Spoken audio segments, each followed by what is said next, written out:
This is Optimal Finance Daily, episode 1013, Why Your House is a Terrible Investment, by J.L. Collins of jlcollinsnh.com. And I'm Dan, I'm your host, and welcome to Optimal Finance Daily, where I read to you from some of the best blogs on personal finance every single day, and that includes weekends and holidays. And for even more blogs being narrated to you on a daily basis, check out Optimal Living Daily. You can search for that in the podcast app of your choice and then hit subscribe to hear a lot more great articles narrated to you for free. For now, let's get right to it as we continue optimizing your life.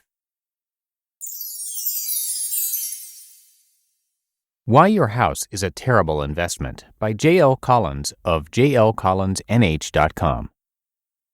James Altucher calls homeownership a part of the American religion, so I know I'm treading dangerous ground here. But before you get out the tar and feathers, let's do a little thought experiment together. Imagine over a cup of coffee or a glass of wine we get to talking about investments. Then maybe one of us, let's say you, says, "Hey, I've got an idea. We're always talking about good investments. What if we came up with the worst possible investment we can construct? What might that look like?" Well, let's see now. Pulling out our lined yellow pad, let's make a list. To be really terrible, it should be not just an initial, but if we do it right, a relentless ongoing drain on the cash reserves of the owner. It should be illiquid. We'll make it something that takes weeks, even better, months of time and effort to buy or sell. It should be expensive to buy and sell. We'll add very high transaction costs, let's say 5% commissions on the deal coming and going. It should be complex to buy or sell. That way we can ladle on lots of extra fees and reports and documents we can charge for. It should generate low returns, certainly no more than the inflation rate, maybe a bit less. It should be leveraged. This one is great. This is how we'll get people to swallow those low returns. If the price goes up a little bit, leverage will magnify this and people will convince themselves it's actually a good investment. Nah, don't worry about it. Most will never even consider that leverage is also very high risk and could just as easily wipe them out. It should be mortgaged. Another beauty of leverage, we can charge interest on the loans. Yep, and with just a little more effort, we should easily be able to persuade people who buy this thing to borrow money against it more than once. It should be unproductive. While we're talking about interest, let's be sure this investment we are creating never pays any. No dividends either, of course. It should be immobile. If we can fix it to one geographical spot, we can be sure at any given time only a tiny group of potential buyers for it will exist. Sometimes, and in some places, none at all. It should be subject to the fortunes of one country, one state, one city, one town. No, one neighborhood. Imagine if our investment could somehow tie its owner to the fate of one narrow location. The risk could be enormous. A plant closes, a street gang moves in, a government goes crazy with taxes, an environmental disaster happens nearby. We could have an investment that not only crushes its owner's net worth, but does so even as they are losing their job and income. It should be something that locks its owner in one geographical area. That'll limit their options and keep them docile for their employers.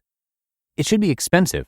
Ideally, we'll make it so expensive that it will represent a disproportionate percentage of a person's net worth.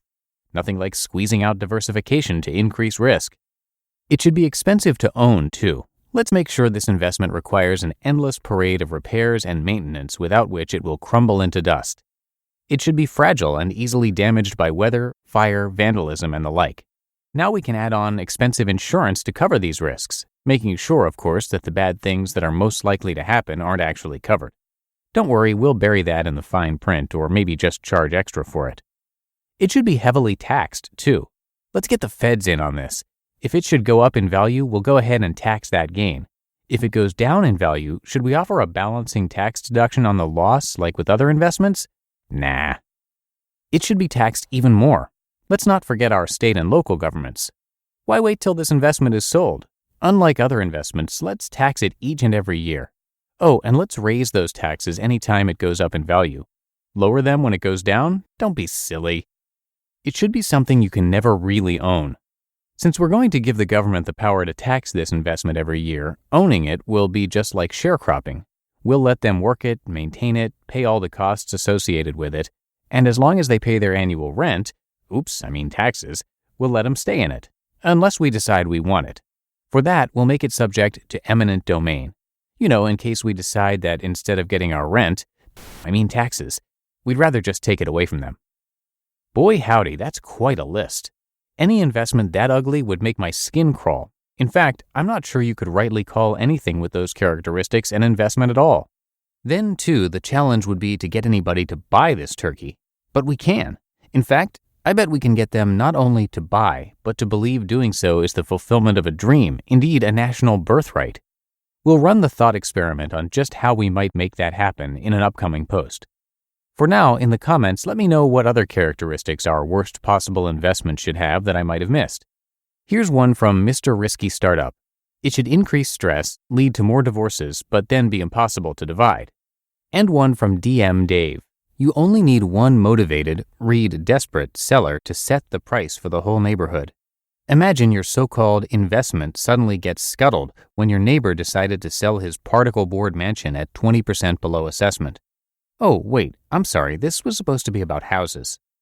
So a few weeks back, I was at an awards banquet, and sitting at our table of 10 with me was a woman I know. She began talking about how she was encouraging her young son to buy a house. Stop throwing away money on rent and start building equity. I suggested that since her son was single, living alone, and without children, maybe he didn't actually need a house. That if he didn't need one, and since they are lousy investments, and here I gave her a few reasons why this is so, maybe he should consider some alternatives instead, or at least run the numbers first. Well, this didn't sit well, and it was a short conversation. It ended when she said, well, he'd be better off buying a house than a clapped-out Camaro. Well, yeah, maybe so, if this is the only alternative. You just listened to the post titled, Why Your House is a Terrible Investment by J.L. Collins of jlcollinsnh.com.